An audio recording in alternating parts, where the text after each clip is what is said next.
Hi everybody! Today I want to show you how I put into a book my loose art journal pages. So I create this book you can see on the photo, and there is gonna be also a flip through, so stay tuned.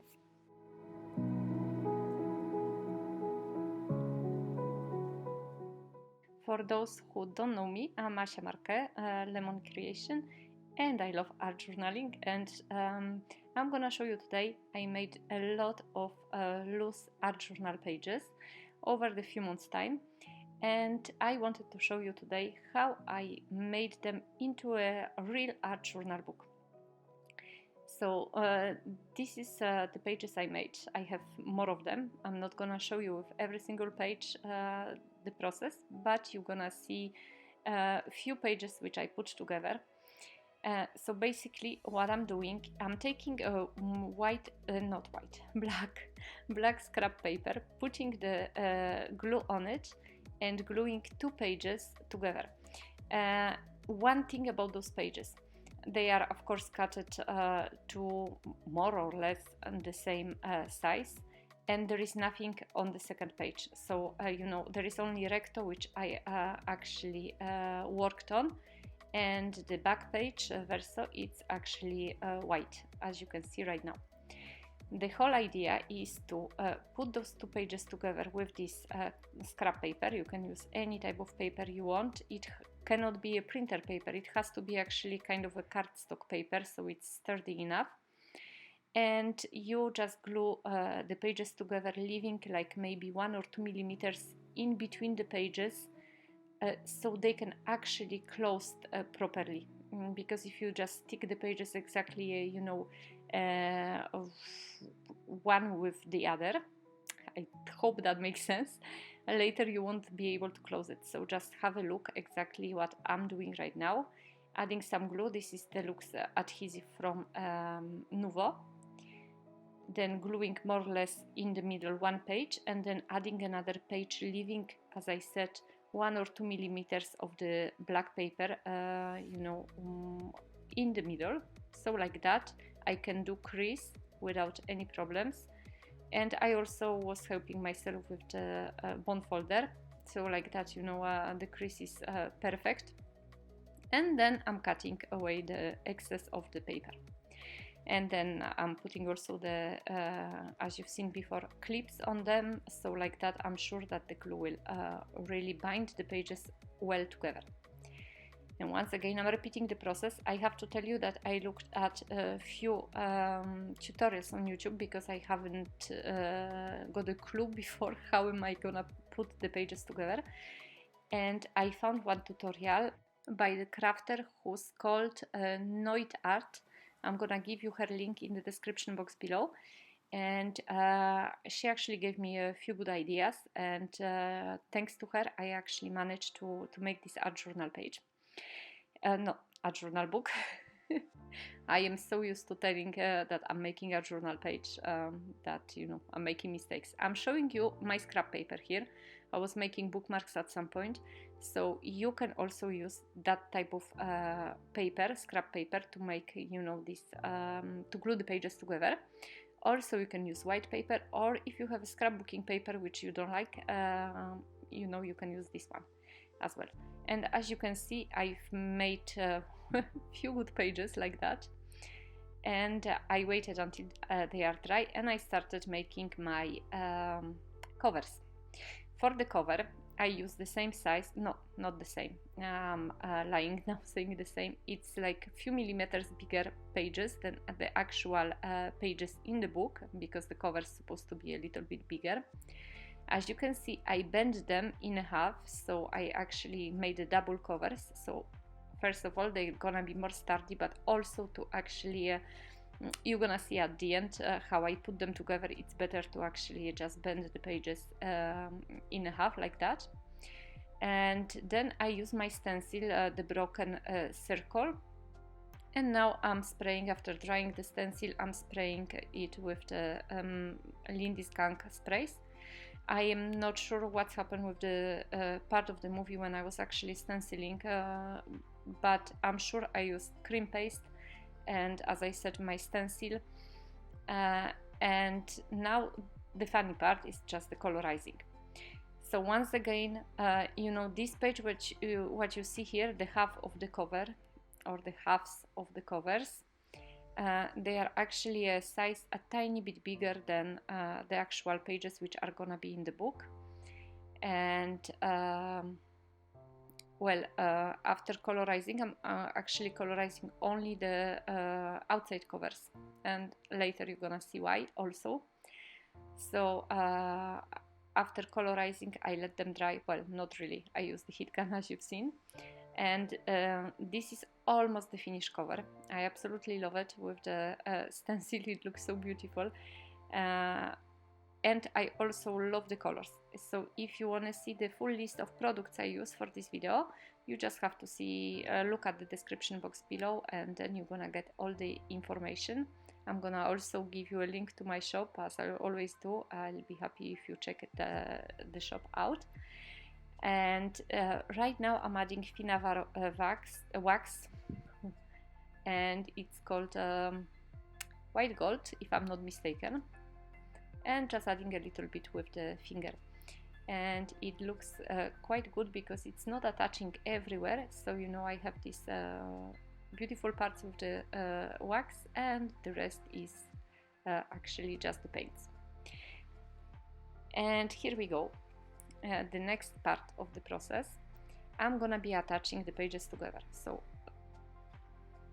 it's very important that the pages are actually, you know, made just only on one side, so the other side is white, and like that I can glue them together. I opted for a double-sided tape, but of course you can use wherever you want. I like double-sided tape because it's quick. It's attaching quickly, so I don't have to especially wait for the glue to dry. But of course you can use matte gel, for example, and I think the effect will be the same. But with double-sided tape, you kind of have to add a few good lines, unless you have, you know, the white one. So like that you are sure that the pages will not come off at later point. And that's the whole idea. It's quite easy, and you're gonna see the effect is just really, really nice. Even my husband was like, you know, saying, wow, it's really great what you've done. And I really like it because I like loose pages, but at the end I like working on them because, you know, they are flat, and very often my art journal pages are very bulky, so it's hard to work with them. That's why I also use very often my butterfly journals, because like that I can take out the pages. But with this one, you know, well, it's easier. Okay, I had some a problem here. I think I put the pages upside down. So just be sure you glue them correctly. Yes, I know it's like a small catastrophe here right now happening. But they actually glue quite well at the end. You can always add some glue in between the you know, double-sided tape if you need to, and you're gonna see me, I was doing that just right now, just to be sure, you know, that the pages are really well stuck together. And also there were small tiny differences, you know, with the pages, like, you know, maybe 1-2 millimeters of, you know, of one page which was a little bit bigger, and that's why I trimmed them all with, no, maybe not all, I trimmed some of them with the scissors. I try to cut the pages to the same size always, but you know, things happen, and even 1 millimeter later can be visible, but don't worry about that. You know, if you have your scissors, you can just adjust it later. I let you watch quietly because the process is repetitive, but it's good to see how it goes, you know, to get a really a good idea of it. And like that you can do your proper art journal for free. I'm obnoxiously missing you, and you're not too, and it always haunts me.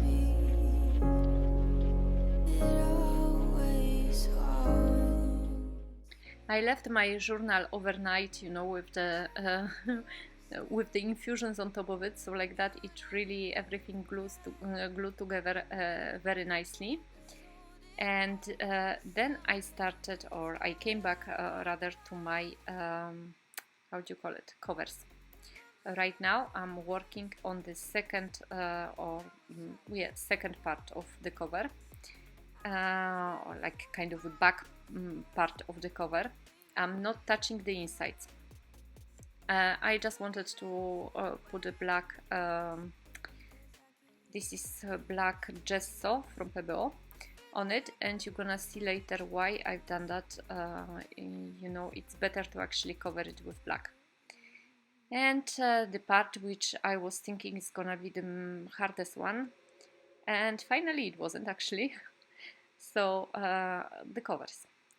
For the cover I actually add a lot of double-sided tape, and then I had also some leftover glue on the side, and I added also some glue in between the double-sided tape.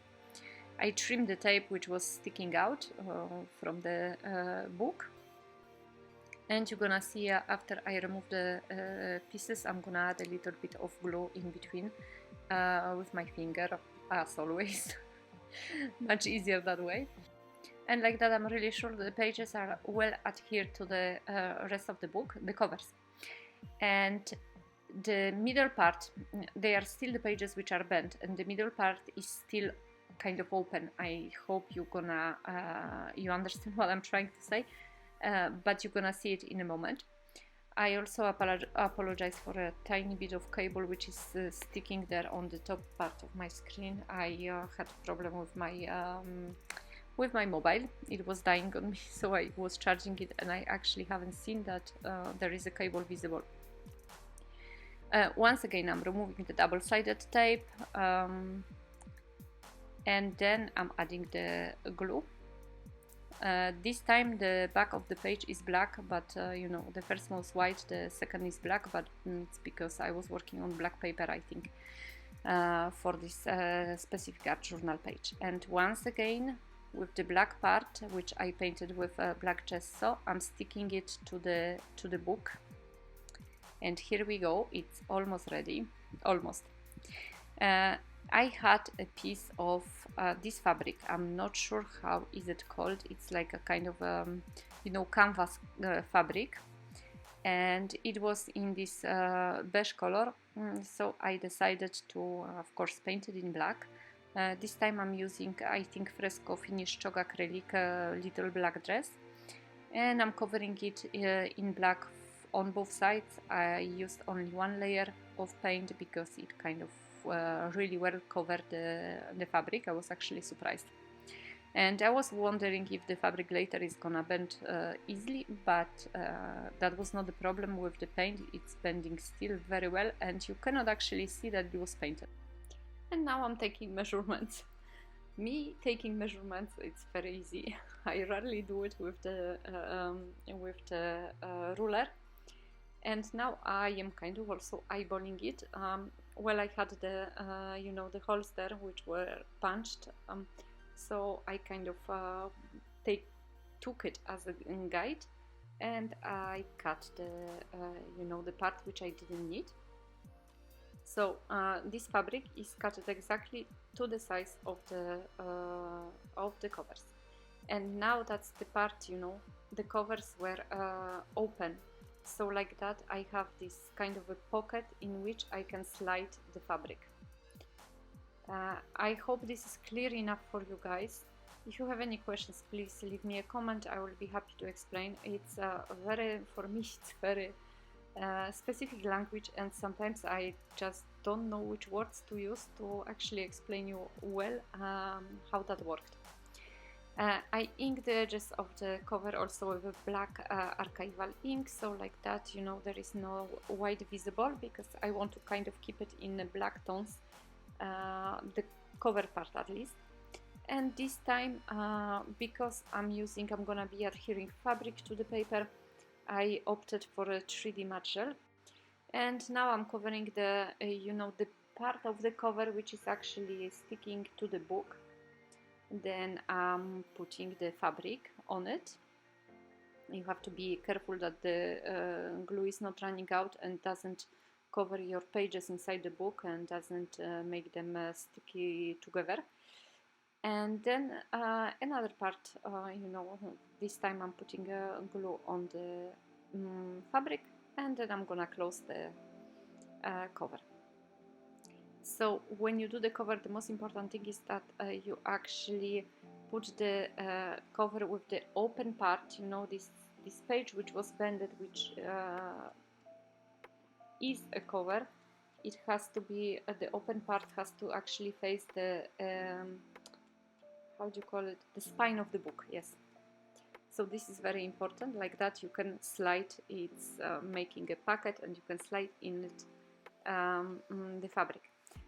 Of course, if you don't have that much fabric, you can put a little bit, like, you know, like a little bit. It doesn't have to cover the whole page, but I just wanted once again that the cover is sturdy. So, and I had the fabric, so I said to myself that it's better maybe that I slide the whole fabric I have inside the cover. And once again, it's not even covering all the cover, because, you know, I'm, as you can see right now, I'm missing maybe 1 centimeter of the fabric, but it's not visible later on. So you have to be also very careful that you actually stick everything very well, and that you leave enough place on the spine of the book that the book will not crack, that it's not gonna be, you know, that it's actually gonna close nicely. That's very important. But, you know, if you have if you use the fabric, it's you know, very easy to actually kind of eyeball the proper size of the spine. I hope that makes sense. This is, I think, first very technical explanation in my videos, and I know I'm missing the words here, but that's why I didn't speed the video too much, hoping that you know, it's still gonna be understandable for you. And this is the book which I left overnight. Also I put something also on top of it, so like that I was sure that the covers will adhere very well together. And the book is finished, and I'm super happy about it. I really love it. It's closing very well. The covers are really nice. I was not expecting they're gonna work that nice. And the last touch is to put the date. I put 2022 because most, if not all, of the pages were made this year. And also this is why I left, or I painted rather, the one part of the cover in black, because like that it frames really well my first page, and other pages also, because you can still see some black. So now I'm gonna let you have a look at my quick flip through. There is not that many pages because I was not sure how is it gonna work, so, you know, there is not that many. If you have any questions about the pages I made, most of them are actually on videos. You can find them on my channel. The others, just once again, leave me a comment. I'd be very happy to answer you. Thank you so much for watching, for subscribing to my channel, and I wish you a beautiful day. See you in the next video. Bye bye.